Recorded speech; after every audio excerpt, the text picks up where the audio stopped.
everybody. Saturday. It's time to call. That's a creative artivist work. We're feeling extra spicy today. Yeah, we are. We've already had some very passionate discussions. Basically, we just, We just agree and holler in the same. Send it out into the, yeah. Yes. Ether. Hello. Hello, everybody. Say hello in the chat. I probably won't call out names because I don't really do that quite yet over here. I just feel weird doing that on here.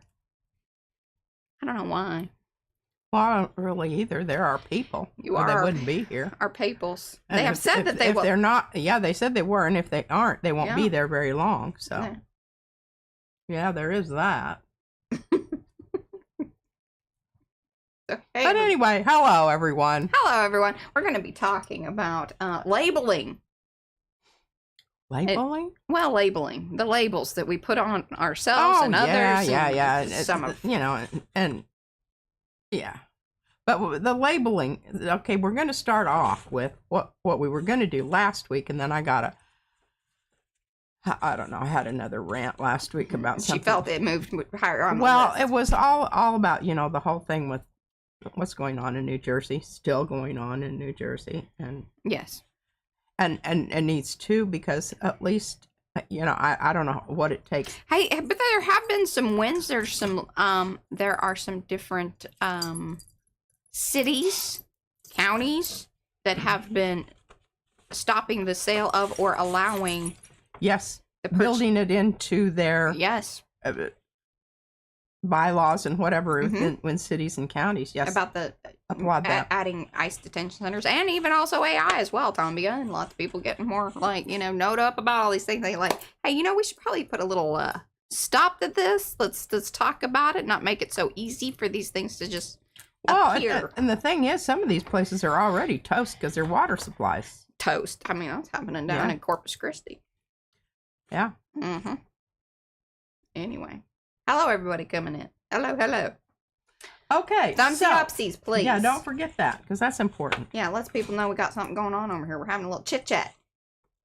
Okay, so this is the mail that I received that week. Okay, so then she brings it to me. She says, all right, hey, Mariah, I need you to mail. This? Yeah, I need to mail this to these people, because she did this with another one. Yeah, this is the number 2. I mean, these people are so dead gum stupid, they can't even get their shit on the same piece of mailer and save themselves a lot of money. Okay, well, part of that I learned, and this is the other thing, is just learning the structure of all these different.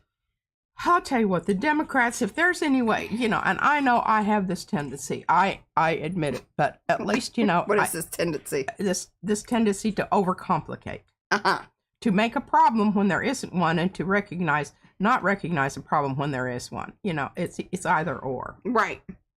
And it's just, bury it in massive amounts of verbiage. Well, part of the thing is all right, so we'll get mailers and different things.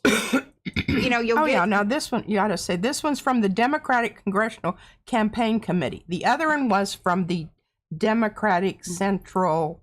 Right, because there's the DNC, so that's national. Yes, that's national. So they take care of the of the Senate, and then also presidential. Yes, they're basically have to start drinking. How they're getting their monies. Then you have the DCCC, DCCC. And so those are going to be Congressional Campaign Committee. Right. Those are going to be your U.S. House races. So, and then you have the DSCC. That's the Senate. So really the DNC, its main thing is presidential. Yeah. Or it sort of overlooks everybody and kind of says, hey, you need to be doing this or whatever. Yeah. Or who they're going to endorse and whatnot. Endorse. And that right there, Establishments. They haven't, And we're not happy with that right now. We are not happy with them. So anyway, the instructions in this work. This document is registered to the individual named above. Please answer all the questions as fully as possible. Mark your responses, blah, blah, blah, same old thing. Okay.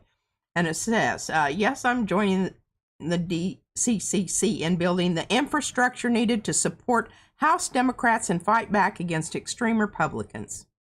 Enclosed is my gift. And well, I just BS. I wrote none. So on all the ones we've been sending back prior to this, we've said, yeah, we're going to be sending the money directly to the candidates that we don't need y'all to tell us who you want to give money to. I want to glue a dime down there with the portrait of my grandmother. My great grandmother wouldn't even carry a dime because it had FDR's portrait on it. Mm-hmm. And say, this is about what I think about you right now. And that's probably 9 cents more than you're worth. But they ain't making pennies anymore, y'all. Yeah, they're not. Okay, did you vote? They want to know if you voted, and they want to know if you plan to vote, and how do you typically vote? You know, do you go and vote, or you mail in, blah, blah, blah. And then they list number 4. Which of the following issues are most important to you as you look ahead to voting in 2026? Select up to 3. It's so ridiculous.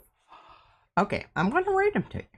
Okay. The economy and the rising cost of living, protecting Social Security and Medicare benefits, defending reproductive freedom from GOP attacks, immigration and security at the border, ensuring everyone has access to high-quality education, preserving American democracy and stopping government corruption, protecting LGBTQ and rights, addressing the growing climate crisis, and then you have a other down here at the bottom, and I put all of the above. See written list on page. Okay, what did I do with She has notes. Oh, I have notes. Oh, no, I don't have notes. I have pages of stuff that I've written on the back of their dadgum. Their other bullshit that they send you. I wasn't even going to use my own paper. And I addressed each one individually. It wasn't so there's not any confusion. Yes, to what was what. Okay, section 2, democratic values. I just marked through that and said see written answers. Mm-hmm. Section 3, the MAGA Republic agenda. I said see written answers. Okay. Do we get to have your written answers? Pardon? I want to go through your written answers. Oh, I'm going to. I'm going to get through the whole thing here. Then we're going to specify. Section 3, the MAGA Republican agenda. I don't know why we keep focusing on those bastards. We know what they're doing. Right. Let's talk about what we're going to do. That's what I want to see right there. Yeah. Section 4. This is part of the problem, y'all. Y'all. Which of the campaign issues do you believe Democrats should focus on as top priorities? You can select up to 5. Did you mark all the above on that one too? I'm not even, because it's just stupid. Okay, I'm not going to read you those because I think they're everything that we already just talked about. Number 2, Republicans have a stranglehold on power in Washington. Well, I don't know what closet you've been living in that you don't know that. Blah, blah, blah. Because of the razor-thin majority. Oh, well, you know, my feeling about it is there's a flip a coin between the Democrat and Republic. So do something about it. Yeah. What are you going to do? I don't want you to tell me what I already know. I want a plan of action. We are aware of the problem. We are most certainly aware of the problem. So do something about it. And here's section 5, general issues. I got to read you the number 1 because this will just make you laugh your ass off. Do you think our nation is moving in the right direction under President Trump? How concerned Who wrote that question? Is like, yeah, that's a good one. Or was that just a filler? We're like, we need this many to don't. Yeah, to it's got to balance out with this other side over here. What can we put in there? How concerned are you about Democrats having the infrastructure needed to launch voter registration drives, recruit volunteers, and support other voter outreach programs in the election cycle? How important is it that Democrats... I will say I am concerned about that. And here's where I actually think they fall down bigly. Is that with a capital L-Y? Yes. It's all big. All caps. Bigly. Is the high school students to, newly graduated right at the beginning, going into college, because we know a few of those, and I don't know how they're not engaged. No, they don't. I don't think that they feel like they have any skin in the game. I don't think they understand any of it. And therefore, like, there's no entry point.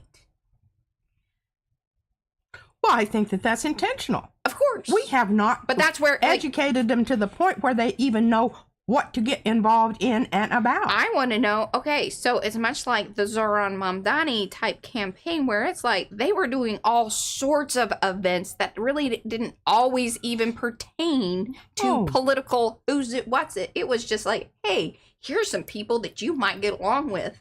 And then have hot dogs and beer. Sit have around some conversations about, hey, you know what? We might all want some health care. Yeah. We may want to have our college, paid for, or at least, it not be ridiculous so we can actually go and get educated and then feel better about the world and do more things. Yeah, not have a huge loan bill hanging over your head every month. Yeah. How important is it that Democrats build district headquarters and critical infrastructure nationwide? See, and here's the other thing. I would like you to put a little note. See Kat Abu Ghazaleh's campaign and what she did and how she ran that. Because not only did she didn't win, but what she did is she turned a large part of her campaign was always about fundraising and doing things for the community. Not just make me some money so then I can pay, some consultant or create an ad or do this other crap that the money just goes to people who already have a lot of money and it's just about the money, rather than she would have these events. People would donate things. So it was, and so her campaign office, they've actually turned that into now a place like a food pantry and you can get clothes, things, and then people. Well, I need for you to write that down for me so I can just write that down here because I've got until July 14th to send this in. Yeah. And are you worried that the Republicans? Yeah, I'm always worried about the Republicans. And I mean, you're stupid if you're not. But I cannot do anything about that. Let's do some things that we can do something about. Once again, stop worrying about what they're doing. And that they may not even do. Figure out what it is that you're going to do. I need the solutions. And we've all established the problems. Yes. Let's come up with some solutions and ideas. And then you can say, oh, but with they did this. And it's like, well, hey, guess what? If when we get there, this is the thing that we're going to do that will either counteract that. It's going to fix that. It's going to abolish that. These are the terms and things that you go, oh, yeah, if you vote for us, then this is the thing that's going to happen. Okay, what is today? Okay, well, we are ranty. I wrote this ranty stuff, and the person that we're talking to here is Susan Del, D-E-L, capital B-A-N-E, and I don't even know who she is. I wrote a question by her name. She's the head of of that particular, the DCCC. Yeah, that. This is D-triple-C. And then I just wrote, to whom it may concern. I hesitate even taking the time it takes to write this letter. Capital letters. All capital letters. No one listens. Oh, by the way, what I'll do is I'll make a QR code to this stream, and then we'll put that right on top and be like, if you'd like to watch, the full conversation. Yeah. And you want to get noted up on one of your voters out there and potential contributors. Yeah, we ain't contributing to y'all, though. No. We will find our own candidates. Yeah, you can F off on that. I don't see enough difference in what Dems have done in the past 20 years and what conservative reps do. Yeah. The money talks and they listen, and we, the people who elected them, are not represented. Now, what do we want, we the people? Number one, we want real health care for every person. Everyone. Everyone. Including the conservatives, MAGA, everybody. Yeah. I want y'all to have health care. And you want to know what? I want that health care to be the same health care that every one of you damn people in the government, you all have to have the same health care. Amen. Motivational. Number two, tax the damn billionaires, their income and wealth, because that will pay for our health care. You need to scratch through just income because we know that. Oh, and by the way, and I put a link in the description. I know, but this is in case they make money in the future. We're going to tax it. Well, we already got all that. Like, that stuff is in place. That's how we end up paying more taxes and things than they do. But we have not identified that. It needs to be specifically identified. I'm sorry, but you need to capitalize and like underline and I did capitalize it well. I did. See? Oh, look at you. All right, never mind. We've covered that. Because, well, okay. Number 3, pass legislation that will incentivize research and production of alternative energy resources.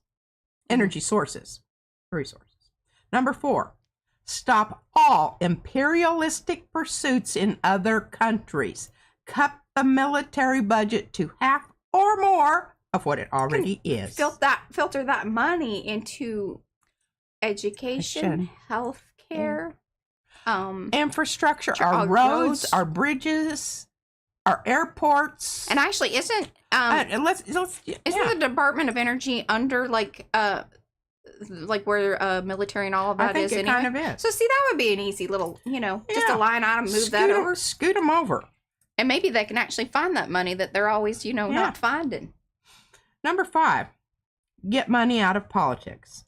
This should be number 1. We are not served by their undue influence on our representatives. Yes. Okay, and we're taking the section 1. Remember what section was? Much BS. Okay. Section 1. Number 4, all of these, not the top 3. The fact that these questions are always asked, but very little is done to do anything. This is the problem. You all ask the right questions, but here the list needs to be expanded. Please read the 5 items I have listed on the prior page. Yeah, exactly, Eddie. Okay, exactly. Here we go. Here's the prior page. Hey, all this is proving to us is, y'all can't just move money around. Yeah. Yeah, so now we know. Maybe that's the thing we need to put on there. Hey, by the way, if y'all are taking notes about what this current administration is doing or not necessarily doing, let's just take some line items of how they are moving money around and be like, and then if they, come back at you, be like, oh, no, this is how we're doing things, right? Yeah. Okay, let's do it. Okay, so we already know this. Trump and House Republicans gave massive tax cuts to billionaires and paid for it by slashing essential programs, blah, blah, blah, blah. Yeah, and some of that's going to be hitting, some of it has already hit, and see, some of that they planned to hit after the midterms. Yeah. So, yeah, it should get real interesting. We need to support campaigns in competitive districts nationwide to hold Republicans accountable for betraying their voters. And then what I want to know is, what are the Dems going to do to institute a wealth tax to make all of those things happen? Yes. Because that's what it's going to take. Headquarters account funds to ensure we have more district headquarters. I said bills to promote and fund alternate energy sources. That's number 1 there. That's how that's going to fight all this, this little district here, this little district there, this, and time and money it spends to visit all these different, if you have this huge, we were just talking about it with Evan. Yeah. And how big that is. And when you have these kind of things already in place and you have more representatives in each area, then you can be better represented. Hello. Mm-hmm. Trump surrendered the reins of government to unqualified billionaires, and House Republicans stood by and let it happen. He says, now, last little thing says, House Democrats are pushing back. But it will be hard to do anything without taking back the House, and we cannot do this without district headquarters. Well, we already talked about that. It's just some more. Explain that. What I want to tell them. No, explain that to me. Yeah. How is it that and isn't this something that we've done in the past? And how did that work on the last time around? So more buildings, more people that get more money from us, then you aren't going to do anything. No. We already know what the problem is, and this is not the answer. This is not the solution to the problem. House Republicans have already empowered Trump to complete more than half of his Project 2025 agenda. They must pay a political price for backing those inhumane policies. We can only do that by building critical infrastructure through your support of the DCCC headquarters account. This kind of thinking is exactly what the problem is. Yeah, and part of my whole deal is, and I thought what was really great, and I think it was the Johnny Harris. By the way, I put a link to that video, because and even if you're like, okay, if the beginning of it is boring to you or whatever, at least watch the last 10 to 15 minutes of it, because I think it's like maybe 30 minutes. It's not that long. It isn't as long as his other one. No. But still, the last part was really great because it talked about, and this is also kind of what Park Rose Permaculture, that's Angela, she alludes to a lot of times about, hey, we need to already have some of these things already in place. So it's like the co-ops, how are we going to build unions and get the people organized? And it doesn't involve the DCC and the who's it, the what's it, all this crap. And they just want more money to go to more of their people. And this is another way to create just more of the same. Yeah. And more our focus should be, all right, great. You know what? All this tells me is that y'all are not heading in the right direction. And again, this is more of the establishment Democrat bullshit, centrist nonsense. That's why I said I want to talk about labels and things. And we'll get into that here in a minute regarding like who we are, you know, what that means and why we're going to call ourselves one thing or the other. But it's like, it's a quick reference for folks to understand, okay, you know, where you're coming from and what you believe in. But if they don't understand the term, yeah, then you know, that's doing everyone a disservice. So we're here to kind of talk about this right here with the, you know, Democratic Party business, because this is just their business. This is how they make money. This is how they continue and perpetuate. And they just continue to do the same thing over and over again in the same way, expecting different results, and we all know what the definition is. And this is why I say it is for us to say and applaud the folks like Kat Abu-Ghazaleh who she didn't win, but you know what? She's still doing shit. And she's doing things that freaking matter. The dude that just beat Trump's buddy in Hungary, he went around and talked to people. Yeah. For 6 months. One of the ways that Trump won is that he just went around and rallied, and, you know, he got all his white supremacist, you know, people all fired up and, you know, basically held Klan rallies. Yeah. Hey, by the way, little side note, you know that empty building that we were like, man, that is a cool building when we went to the art thing in Fort Worth? Yes. It was one of the original Klan halls. Yes. And so the PBS just did a little short documentary on it and what they're doing, because a lot of people were like, just tear it down. And you're like, no, it needs to stand.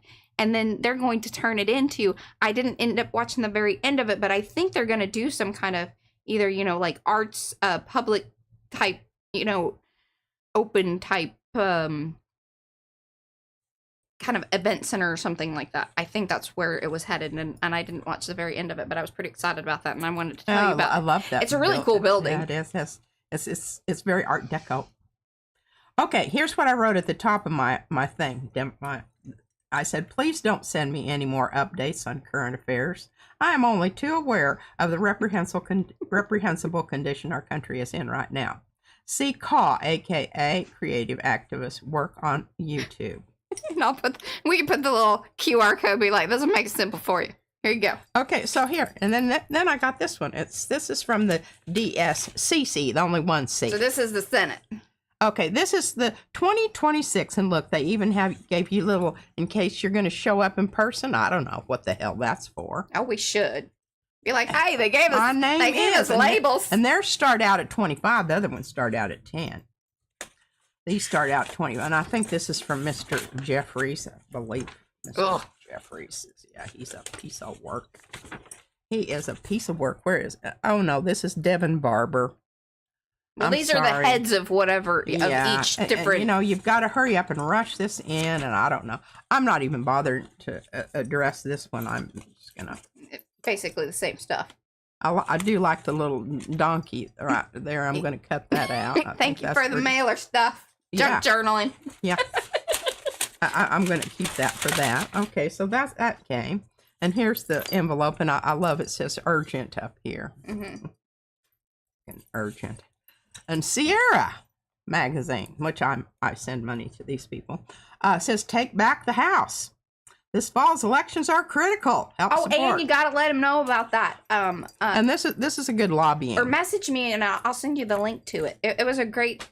I think there's a longer documentary of it too, but it came out like just last year, or last week or so. Sure. And okay, so here you start. Oh, here's Hakeem. He's down here under. He was down at the bottom, and they send you a little flower. Yeah, I'm going to take those off and use them for something else. Facts don't matter, they'll lie with ease. Well, you always worry about people that say things like that, because it's kind of, that's usually what they're doing. And here we go. Oh my goodness. You should write on there, takes one to know one. I should write that on the front there. You can triple your impact here with Hakeem. Okay.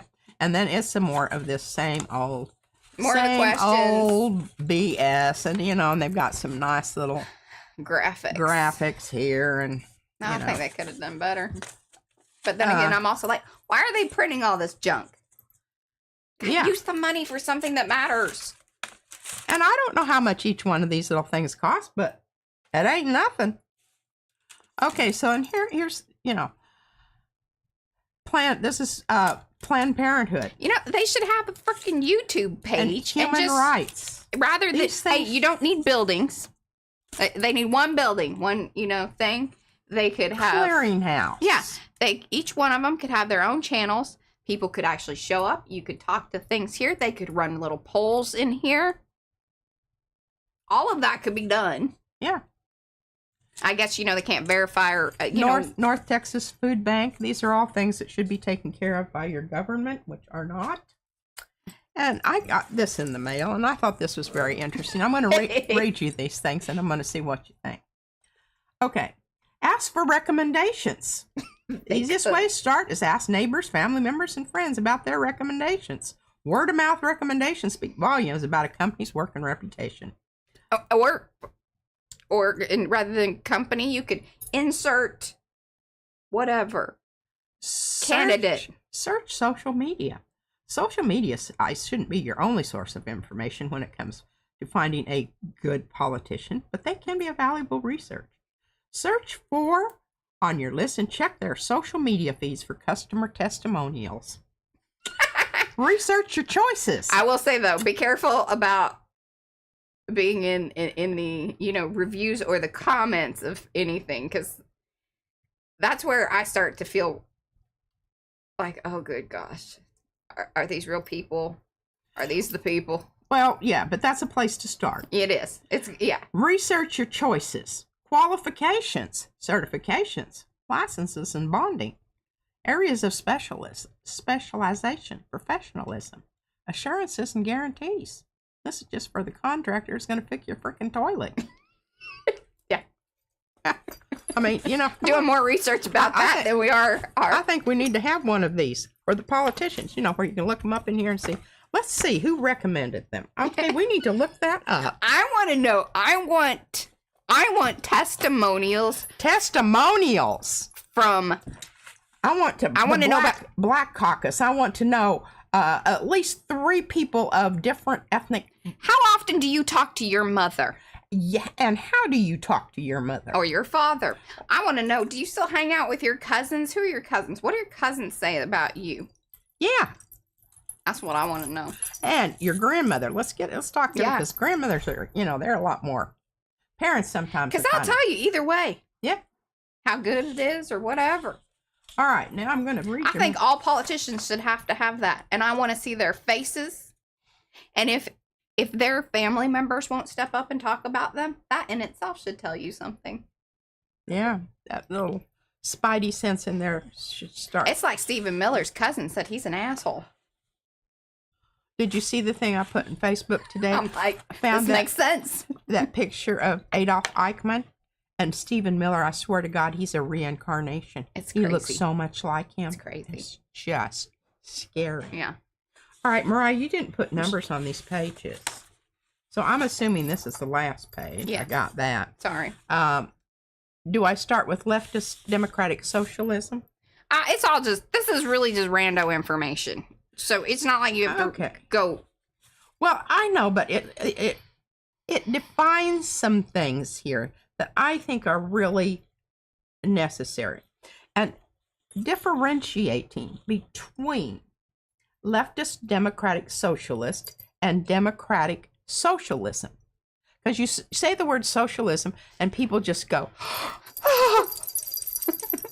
you know, if they have their... You want the government to pay for everything. Yeah. Be like, yeah, I kind of do. Everything's but free. by the way, with my money and the things that we have allocated, and this is what those folks, like, in that whole place, you know, those House members and the Senate, that's what they're supposed to be doing over there.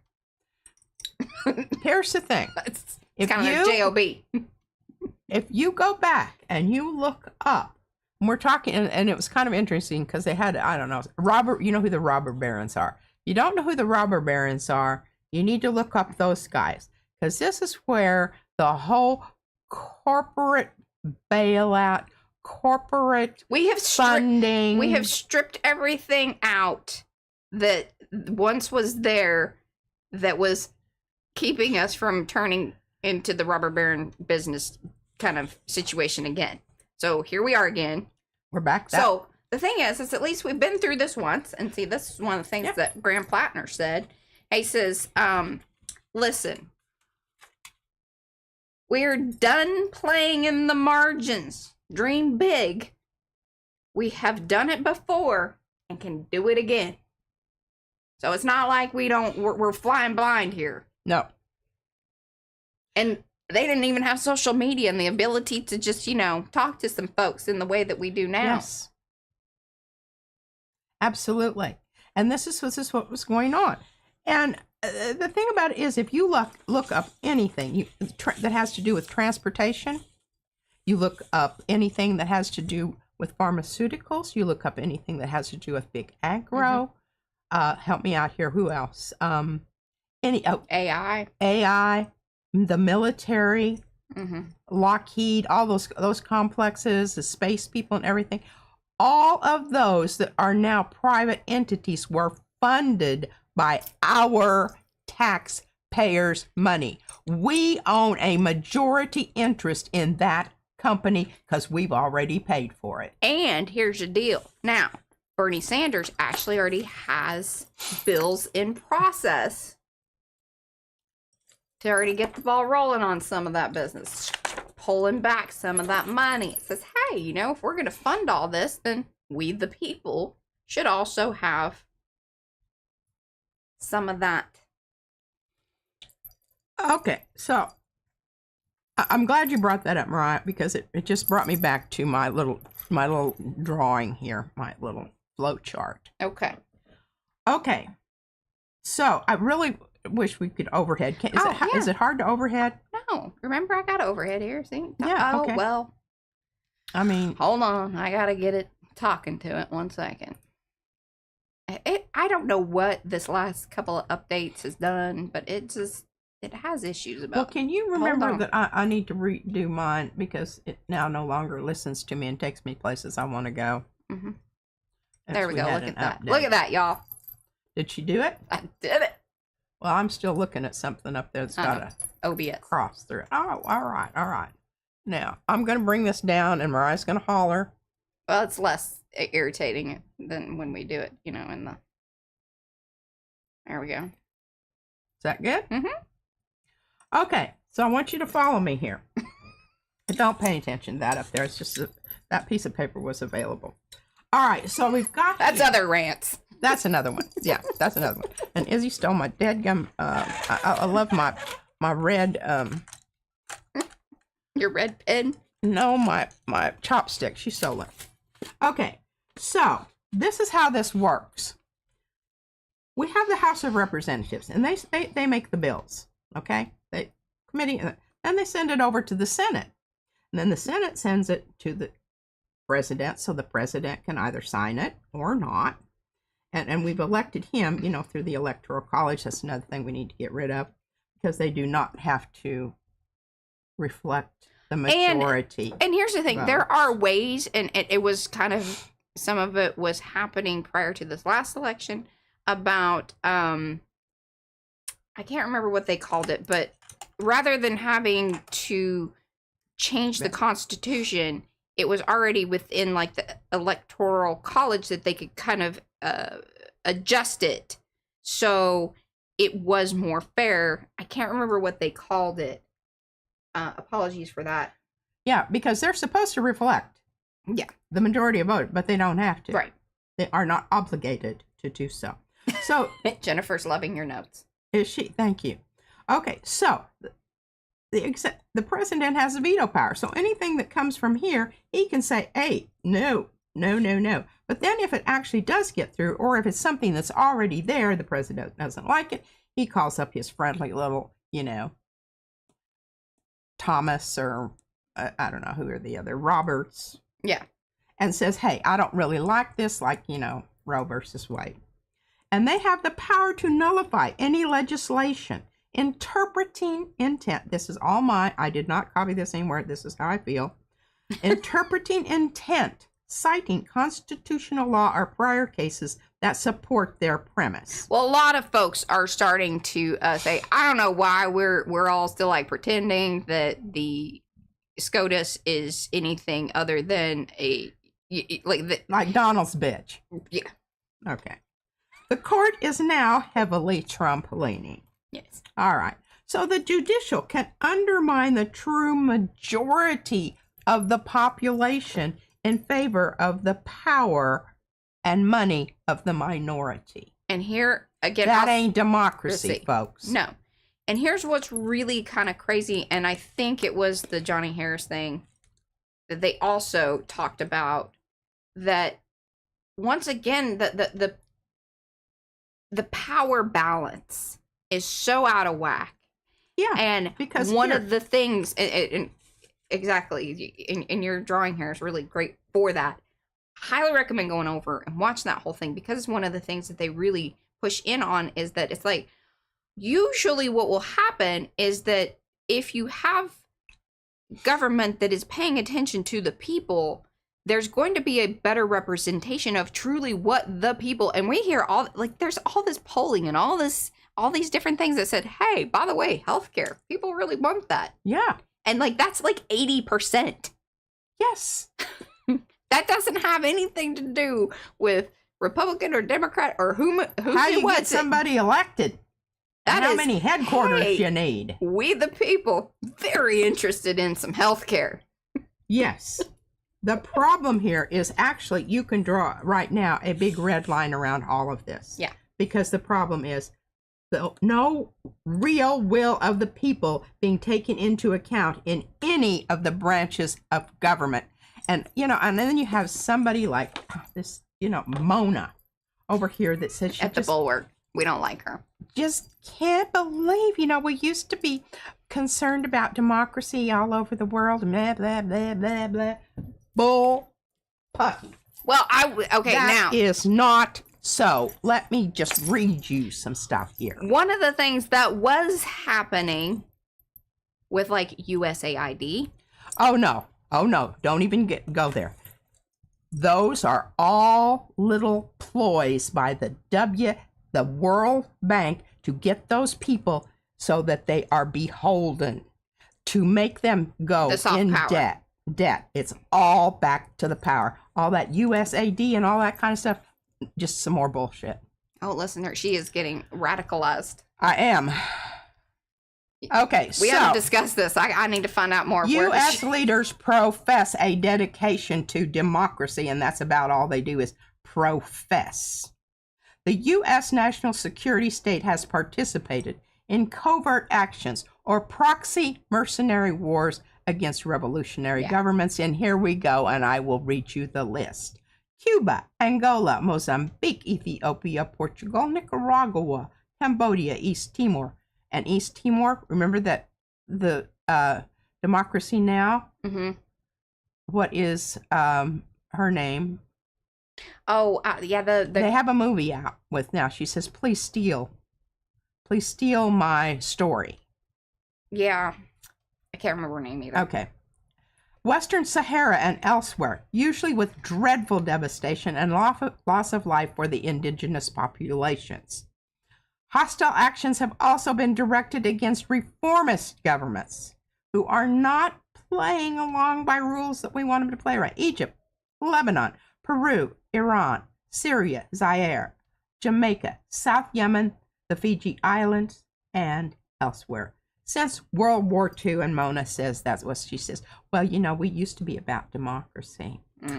U.S. forces have directly invaded or launched aerial attacks against Vietnam, the Dominican Republic, North Korea, Laos, Cambodia, Lebanon, Grenada, Panama, Libya, Iraq, and Somalia, sowing varying degrees of death and destruction.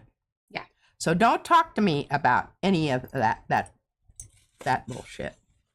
Don't even talk about it. Okay, now we're going to go back to 1907. Woodrow Wilson. Protect direct investments. Now, whose investments are we protecting? Oh, and again, back to the Johnny Harris thing. They have even put into what did he call it? Like it was the wealth security. Like here it is. Yes, he's called it. That's what it's called. Yeah. And you knew that it was going on, but holy cow, to the degree and the systems in place. Holy cow. Holy cow. You can just keep saying that. Just keep saying that. And who is the governments that strive for any kind of economic independence or any sort of populist redistributive policies, I'm not saying that word, that attempt to take some of the economic surplus and apply it to not-for-profit services that benefit the people. Such governments are the ones most likely to feel the wrath of U.S. intervention and invasion. And I can give you another list here, very long list. It's a paragraph about this long. Okay, let's go back to 1907 and Woodrow Wilson. Well, you can just, if you turn because you're still topside, so you could, Oh, there's the list. People could be reading along. Oh, yeah. Okay, there you go. Sorry. It's kind of hard for me to read because my glasses. Protect direct investments. And see, I wrote up here at the top, war. 1907, Woodrow Wilson. You know what's crazy is our most watched stream over here was the one that we did about war. Isn't that sad? Yeah. Woodrow Wilson recognized the support role played by the capitalist state on behalf of private capital.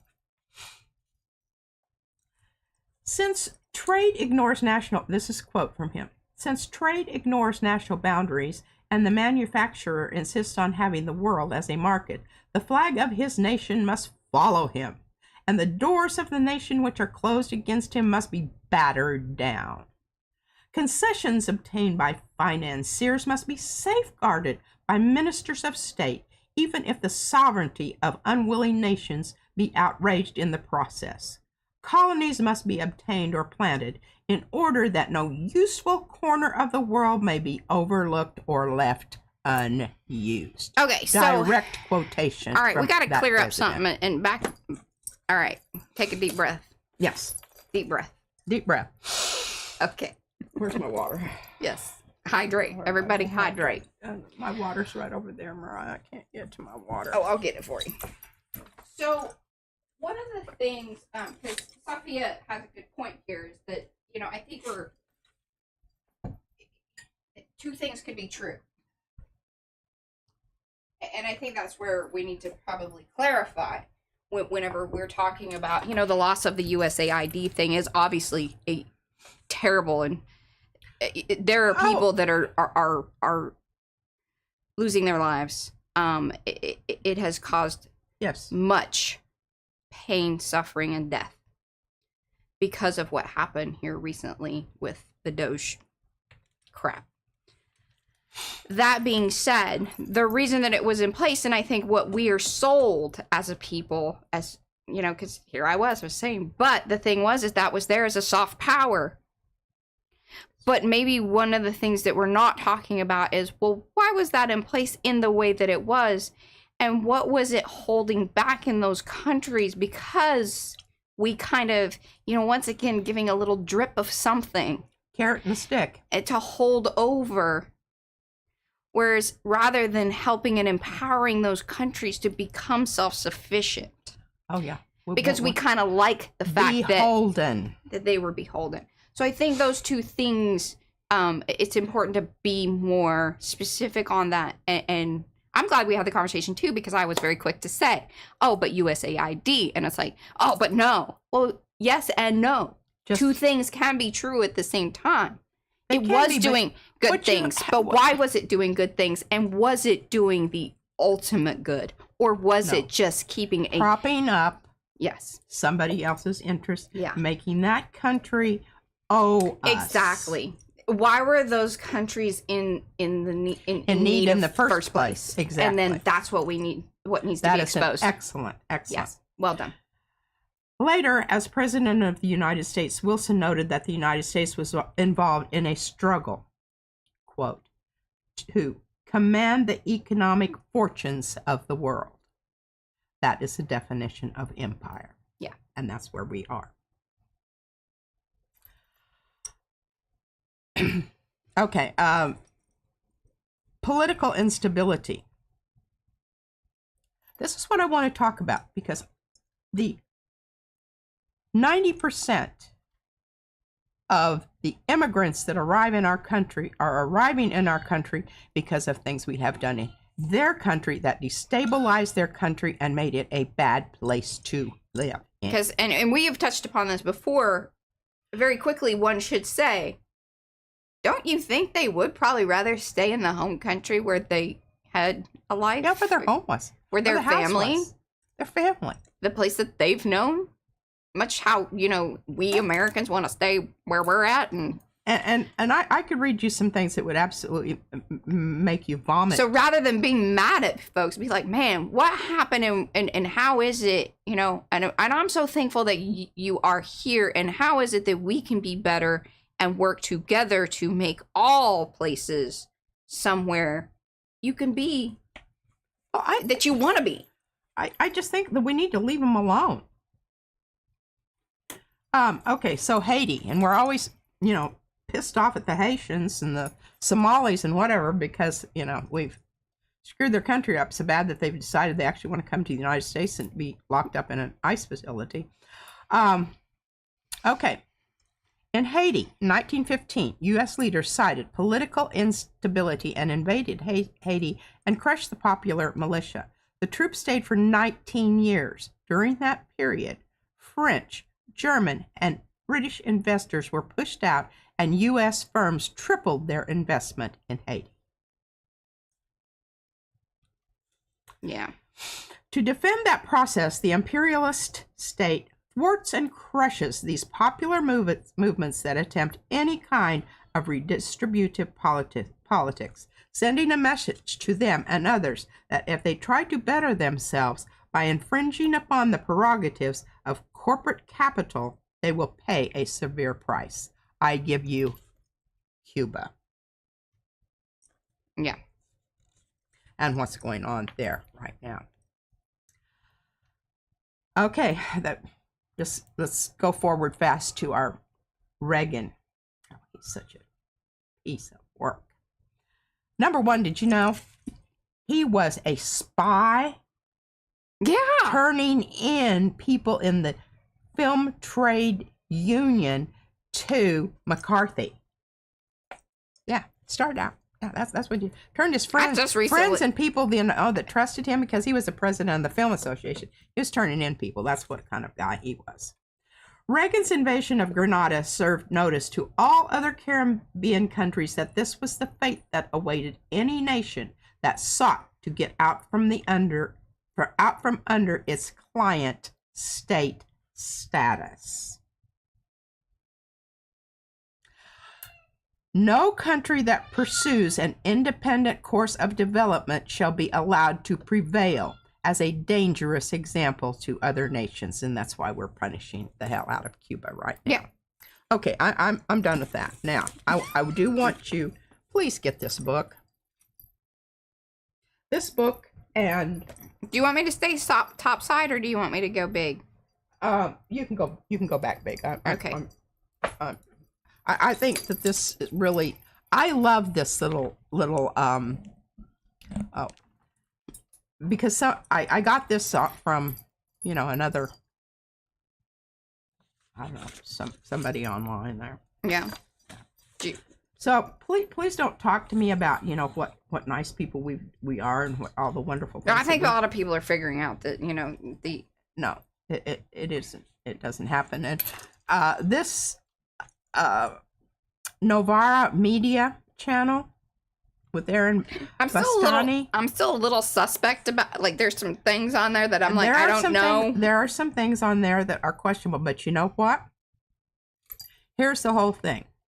A lot of things that you are going to be presented with, this information that I'm reading here, this is not pleasant to read because it's destroying everything I thought was true about my country. It saddens my heart. It makes me feel like I'm angry, I'm sad, I'm mad, I want to stab somebody, I want somebody to hug me and tell me it's going to be all right. And I don't know. There's going to... Yeah. Okay, so, yeah, this is a good one. It was aired on the 5th of April, 24th. And the other person is Gabriel. God, I can't even read my own handwriting. You were writing fast. I was. Zucrin, I think. Anyway, he wrote a book, and it's called We Need to Tax Billionaires. And he's a Brit. Oh, yeah. So this is the guy that, so he was on with Gary's Economics, who I absolutely love and adore him. He's real fired up. He gets real flustered about, like, just, like, but I think he has been making some connections with people in UK politics, for one, like, because that's where he lives. Yeah. But, and then that guy is actually French, I believe. He is. Yes. He actually is French. But, and the book was written in But he lived, and one of the reasons he wrote the book and was, like, directly, like, trying to have the, you know, string all the thoughts together here. He lived in San Francisco. That's where he was exposed to. He was just totally amazed at the amount of wealth that was there and the amount of, like, all the homeless people on the streets. And he was like, but people weren't doing anything. It was just like, And he's just seeing that stark contrast. Normalizing. Yes. On a day-to-day basis, I think really struck him. So it's interesting that, you know, yes, he is French, but then had this connection to the U.S. and especially there in San Francisco, which a lot of people do like to, you know, bring up and talk about. But it's like, you know, you have all this ultra-wealthy people there, probably could have done some really great things, but yet chose not to. And I think that's kind of a takeaway there. We're not taking care of our people. Right. We're not taking care of we're and here, and I've got, because this has to do with the military. This is, again, the Novara Media and with Aaron Bastani. And Matt Kennard, he wrote a book, and he wrote it in it was first published in 2012. And it was called The Irregular Army. And it's all about how, because they didn't want to institute the draft again. This is for the first Iraq war. But they needed people. Yeah. People weren't signing up for this war. So they went ahead and they lowered their moral whatever, and they took people who had been convicted, had convictions, gang members, criminals. That wasn't a problem anymore. And those kind of people were taken into knowingly. And some of the atrocities that occurred, like you remember some of the things that happened with Abu Ghraib. Yeah, Abu Ghraib. Okay, well, a lot of those people that were in there, and it was a top down. So the people at the top knew that. They acted like they did not know that was going on, but they certainly did. Yeah. And the people in there were on drugs or using alcohol, and it was completely ignored, and the military people knew that it was happening. Okay, he has a whole book on that, and it's called Irregular Army. And the newest edition has been updated with other things added to it. Again, another one, Novara Media. Hassan Piker, Schools, Louis Goodall on Israel. And it's a wonderful little conversation back and forth.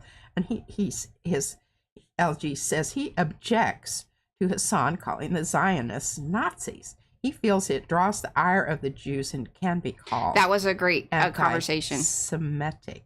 And Hassan says he intentionally uses the term Nazis specifically to get the attention focused on what is actually happening. He's like, it is. That's what it is.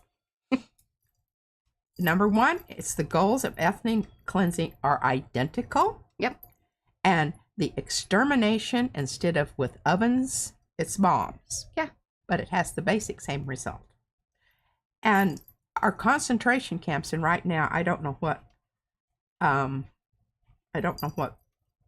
but the last I remember was like 400 people have died since they started them in the ICE detention centers. Oh, yeah, I'm sure it's, and that's what they report. Yes. He says the study of the Holocaust is so that, and this is quote, is so that we understand exactly how a society can move in that direction and how so many otherwise kind people, I assume, can turn a blind eye to the atrocities that are unfolding so that we understand what took place and never allow it to happen again. This is somebody who, everybody says, I don't know, Mariah, I told her I can't watch Sarah Longwell over in the Bulwark anymore because I think she fires me up every time too. Like here lately, I just can't. I try. Yeah. I don't know what kind of thing she's on lately. Like it's just. Well, she's an ex-Republican, and I'm not sure it's kind of like ex-Marines. You're not ever not a Marine. You're not ever not a Republican. I don't think. I don't know. I'm sorry. I think that it is difficult for all of us to transform or be exposed to and then expect like some boom. I don't expect that. And I think that there are just, your core beliefs and there's so much, especially in the Republican Party, because how they operated and just the ideology that went into, stating that you were a Republican. It's very much different than a Democrat, because Democrats are like, whoa, like, hey, man, I'm not part of anything. I'm just my loner. This is one of the reasons it's hard to wrangle them up and get them to freaking do anything. They're going to give you 20 points on, why their idea is the best one. And, and how many committees we need to have before we can actually. Yeah, and that we need to set up more, more buildings and people on the ground and then talk about it and send out more mailers and this and that. Whereas, the structure of the Republican Party just was very different. It created a inline. It was more authoritarian. They told people what to do and how to get her done. Yes. And a lot of times. And it was top down. Yes. And when you're trying to, do things. By committee. That seems to work pretty decently, but usually doesn't work out so well for like all the people, and it usually does not include all of the people. No, by design. Yes. Okay, here's another channel that I really started watching. It's Mariah's fault. Zeteo. No, Zeteo. Mehdi Hassan, and actually and it's Zeteo. Yes. And it's Mehdi Hassan, and the title of this one. And I watched it on June 20th, which is this morning. Mm-hmm. And the original date that it aired was April 12th. So the title of this particular episode was How the Center Left is Responsible for the Rise of Fascism. Mm-hmm. And the guest was Yanis Varoufakis, who is the former finance minister of Greece and renowned left-wing intellectual. And he talks about the billionaire class, and he has some really interesting observations, things that you and I don't think about. I agree with that, Anne. And I do think that this is something worth watching. This is where his suggestion was to They did. They just announced Zateo UK. Like, he just opened up a branch there. Oh. Yes. Yay. Okay, his suggestion is to municipalize the AI apps, making them work for the people. Yes. So all of these little things like Uber and your water, your roads, your... I know what it was. I'm mixing in. Okay, so not only the Johnny Harris thing, but dang it. It's the purple one. More Perfect Union. See? I the other day I was like, more perfect union. It's the little purple people.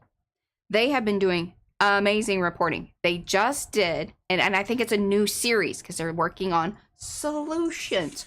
Some things that we can implement. This is actually where it was. It wasn't the Johnny Harris thing.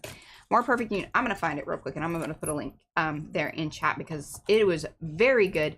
But one of the things that they featured is the Uber drivers in Colorado. They have created a co-op. And so that's one of the ways that you can, we the people, can start creating and organizing and setting up different ways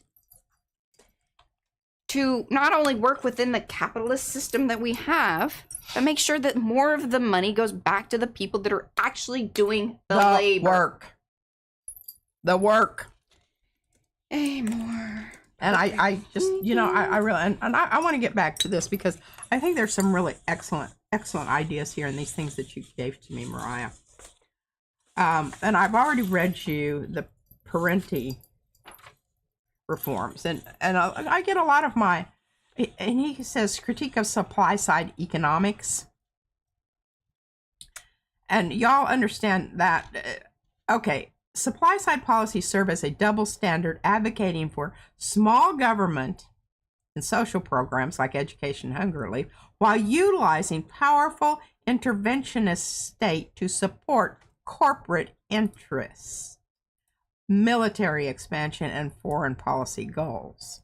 So the small government, it's just, if we want to feed people, we want to keep people healthy, we want to fix roads and have hospitals in rural areas, and have access to abortions if we want them, or just plain healthcare. Then that's when we need the small government. But when we're talking about regulations to keep companies from polluting our streams, our air, decimating the forest, for that sort of thing, then we don't. Yeah. That's when we don't need the government involved in that. The myth of private efficiency, and I think this is one, we just need to privatize it to make it so that it really works. Look at prisons. Prisons are a wonderful example of how that damn well doesn't work. In fact, it is quite the opposite, and it's gross, and it's also more ways for the ultra wealthy to, again, grab up more wealth and do nothing for the people. Yes. And you and I are paying for that. Yes. The myth of private efficiency, he asserts that large corporations often offload their diseconomics onto the public, citing environmental degradation, regional poverty, such as in Appalachia, as costs the public must bear, while profits remain private. Class-based policy. Parenti highlights how tax systems, trade policies, and economic decisions are often crafted by individuals who do not experience the struggles of the working class. Look at what's going on right now. This is why it would be great to have people like Graham Plattner in the Senate, because he does, he comes from that. He's actually even done things locally, and that's what's really great, is that he has organized and has some familiarity with how to do that on a local,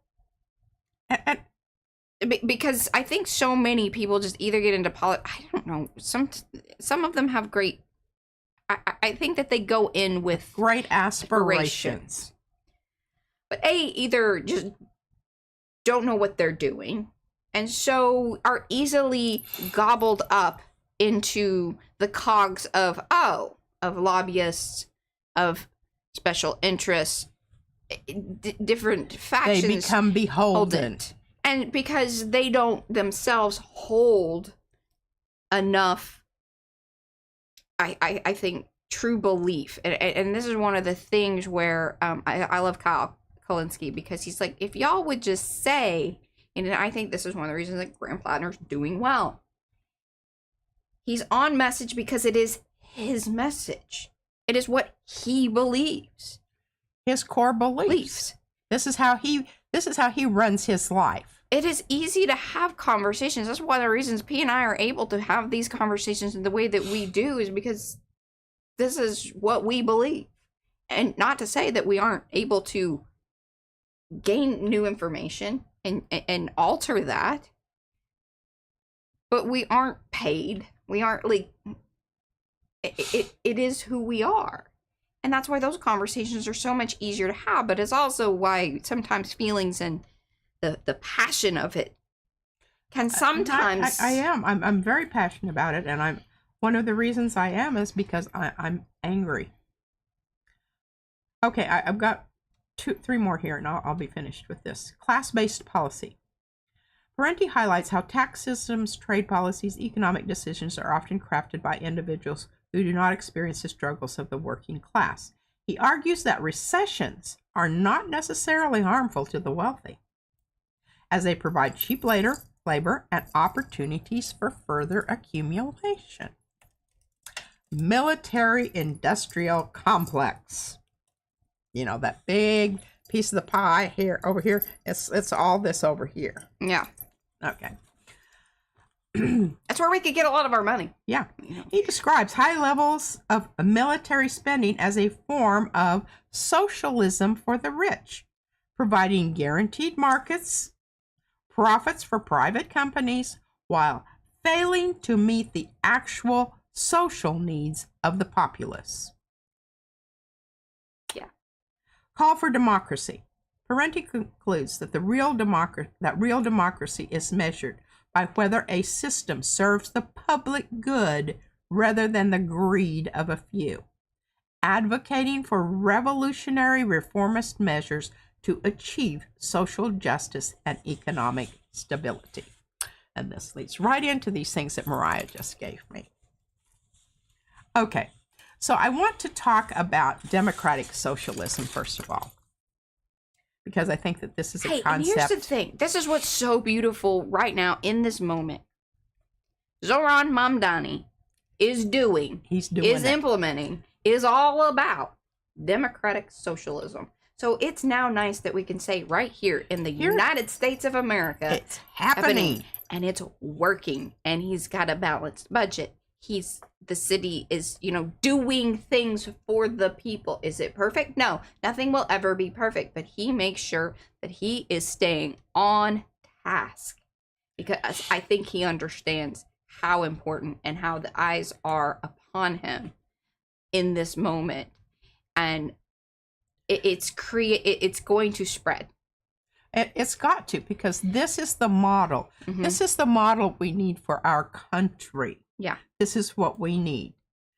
Okay. Democratic socialism is a political and economic philosophy that advocates for a socially owned economy operated through democratic processes and institutions rather than an economy controlled by private corporations or an authoritarian state apparatus.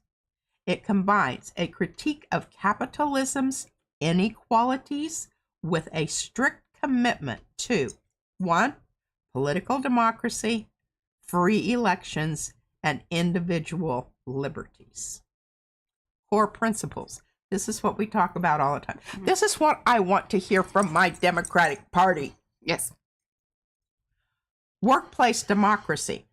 Transforming workplaces so that employees have self-management or at least voting power over company decisions rather than relying on entirely on corporate executives.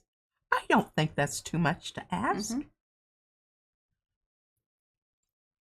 Social ownership. Transitioning major economic sectors like utilities, and remember, we already talked about, we've already paid for this shit, folks. like utilities, energy, transportation. Who do you think paid for railroads, buses, trains, airplanes? We did. Collective, public, or cooperative ownership to prioritize human needs over profit. We can make it run. It's like our mail service. They're always talking about privatizing our mail. Do you know how? I can't remember how much they said it would suddenly cost if someone were to take that over. Thank God that hasn't happened. I mean, they have tried. Oh, and I think they're still like kind of they're always angling. Democratic planning. Utilizing popular participation and public input to make foundational economic choices, rather than leaving them exclusively to market forces or centralized state bureaucracies. What they're asking for in this thing is they want us to help them set up some more of these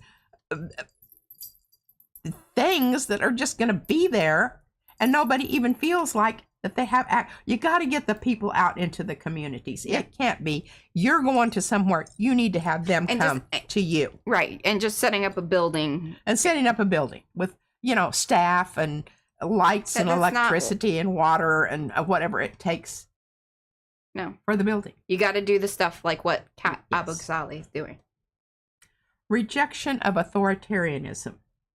Explicitly distancing itself from Marxist-Leninist or Soviet-style command economies, emphasizing that civil liberties and political dissent are essential to true democratic socialism.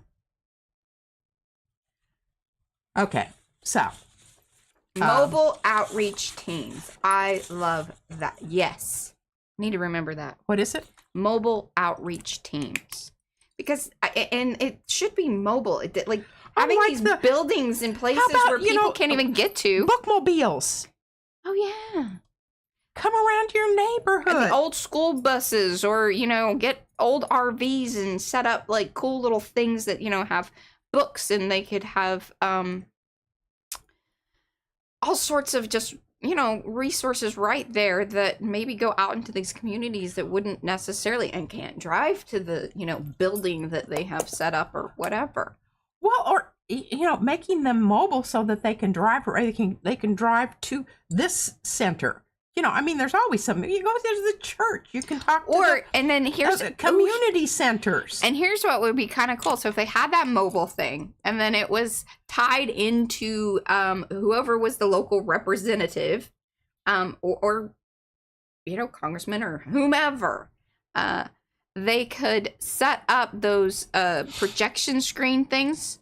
So they could go out to places where to parks, to public parks. And now I think there would be some, because if it's political, then, there's always some hoot-de-doo about, public lands or this or that. But they could set up in some parking lot somewhere on the side of a building.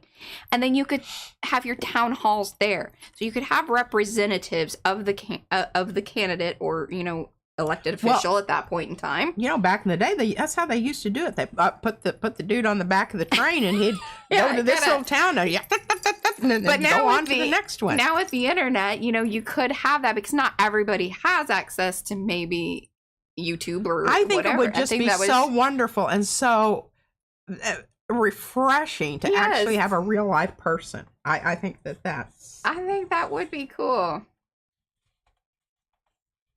I like it. Okay. And I'm assuming that they could set those things up much cheaper than paying for some building. And what would be cool is if they brought in the community so you could get, solar on it and this and that. And it could be like a really nifty traveling. And maybe they would, if they had, forms that people would want, like Social Security forms to fill out, or forms to fill out to get you access to a business license or that sort of thing. Well, and they could utilize it in the community to where, like, all right, this week or, a couple times a month, they have set people on the bus that would be able to help you with different things. Yes. And announce it over, well, they could even have, like, the little ice cream truck that goes around and says, well, once again, and just announce and, just keep driving around. This week we're going to have throughout the social medias. It could be on all the different things. They can list it on the websites. They could, send out notifications. Like, all of that would be there. And people do have access to something. There's some kind of... They do, but there are places where that doesn't go on. And those are the places that need it most. These are the people. Well, and then they just know that they're going to show up. Yes. So, yeah. Okay, here's this is the leftist democratic socialist is a political identity focused on dismantling the capitalist profit motive and replacing it with public worker-led ownership. That's like the co-op thing. You can still have the capitalism. You can still make the money. You can still be wealthy. Yes. Just don't be a dick about it. And you still have democratic elections and grassroots organizing. Mm-hmm. Unlike traditional Democrats who look to regulate capitalism. Hey, so Jennifer says they do it for food distribution, and it's called Cal Fresh. All right, I'm going to look that up because, maybe this is something we can get in, do. Because we kind of live out here. We're not in the boonies, but we're close to the boonies. No, really. They're still farming, Just right up the road here. Not too far away. Thank heavens. Okay. Yep. Okay. Authoritarian socialist, a leftist democratic socialist wants the working class to have direct control over both government institutions and the economy. The platform and ideology of a leftist democratic socialist typically entail economic reorganization, okay? Social ownership. We need to take back control of the prisons so that they aren't money-making things. Back in the day, prison, you used to be able to take classes. You used to have... I think they still have some of that. And it depends on which... It really depends on which prison system you're in. It should be uniform. It should. That should not matter.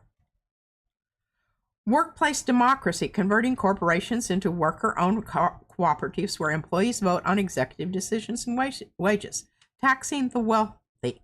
Implementing steep tax rates on corporations and millionaires to fund all public infrastructure. Commodification of basic needs. Yes. Universal health care, number 1. Medicare for all. Housing as a human right. We used to have, even in little tiny Holly, we had an area that had publicly subsidized housing. Yeah. And they were cute little, apartments. Mm-hmm. And whatever. And if people weren't taking care of them, somebody came in and said, hey, you need some help. You need some help. Let's, come on now. Come on now, sugar. You're getting a good deal here. Let's take care of business. Public goods. Invested in free public transit. This is one of the things that Mama Tommy is doing. Free child care. City-owned grocery stores to lower the cost of living. Now, I don't know how that's going to work. Hey. They're trying it out. I don't know. They're trying it out. That's one of the things that I think they opened their first one just like this last week or so. The grocery store stuff. Oh, yeah. In New York. Yes. Well, I don't know. I know. Miss HEB's going to feel about that. They just. Here's the thing. I think that if there was some kind of crossover to where this was one of the things that Kamala Harris was going to do is like the whole price gouging business. I think there's somewhere in between all of that where it's like you can still have your main grocery stores and whatever, but why is it that they wouldn't be able to, again, assist or have, some participation? And in some ways, and actually HEB does. They do a lot. They do a lot. Whenever the hurricanes or any of the, natural disaster things, especially here in Texas that I'm aware of, they're always a part of that. So they do the things. And I think it's, once again, now, working with the local politicians and government and things of that sort to be able to put in together, put the programs together. Yeah. I just think that you're not ever going to do something about something unless you can start looking at it from a different perspective. And once you start taking away that profit motive there for a few and being able to apply it to the many, I think that's going to be a big step in the right direction. Okay, radical governance reforms. This is where I read it, Mariah. Dismantling anti-democratic roadblocks by abolishing the U.S. Senate. Now, what's crazy about that is, so this was part of just my very quick, like the Gemini research stuff, because I just was like, all right, here's the things I need, just talk, like the quick points. What is this definition, understanding, so that we could quickly get that to you guys. Along with, but what was crazy is, so, all right, so read that again.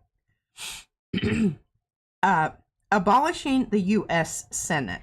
Okay, so. And reducing the power of the Supreme Court. I think it was the guy that they interviewed in the Johnny Harris, the one that we've been putting a link to, and there's a link down below in the description.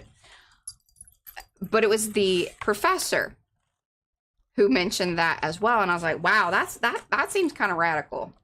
Yeah, I didn't write that down. I just watched it. I didn't write anything down. So it was. Well, I'm definitely in favor of reducing the power of the Supreme Court, especially the one that we have right now. Yeah. No, what and really opting for popular vote precedent. I think they need to expand it, and even Biden was starting to sort of talk about it, but good God, so much talking, not a lot of doing. What you gonna do? We need doers, not talkers. Well, the whole thing is, and I can remember this from my civics class in high school, when we talked about the function of the Supreme Court. The Supreme Court is supposed to be in touch, exactly, Shauna, with the general feelings of the population. And their voting is to reflect that particular whole attitude, philosophy, whatever, of the people, the majority of the people in the country. That is not what they're doing right now. That is not happening. Yeah, like there needs to be term limitations. They need to, I think they need to expand the court, put in people that are going to, do some good, and then put in those limitations and things so that way it can balance back out. Reforming law enforcement.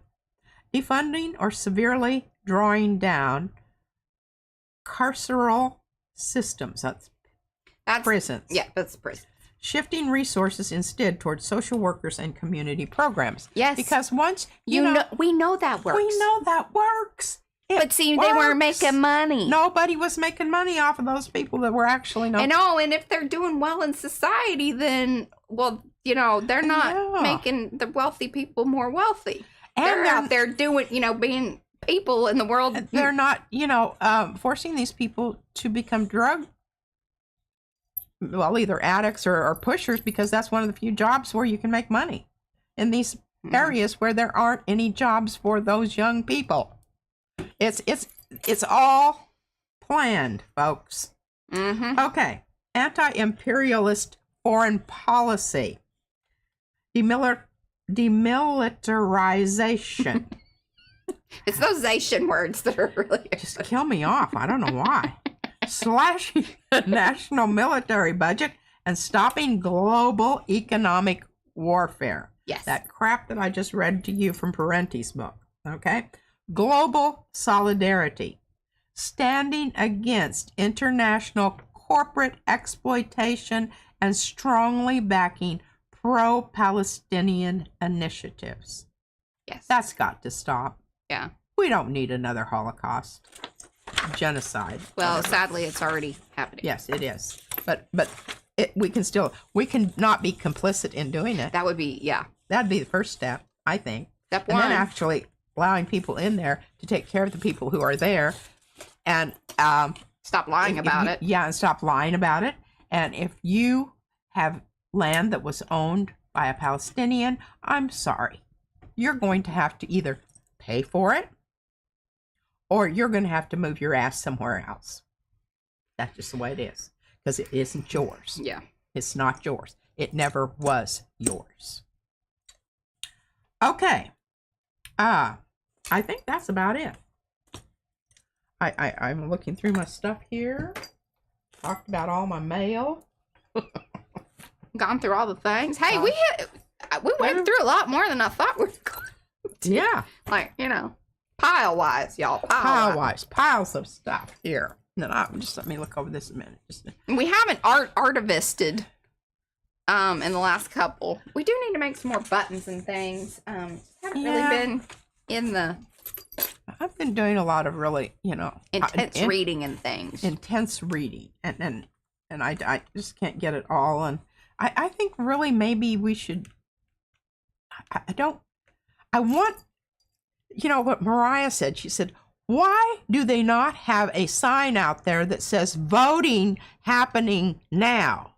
Yeah. The last election thing? Yeah. There was no, we had to go to 2 different places.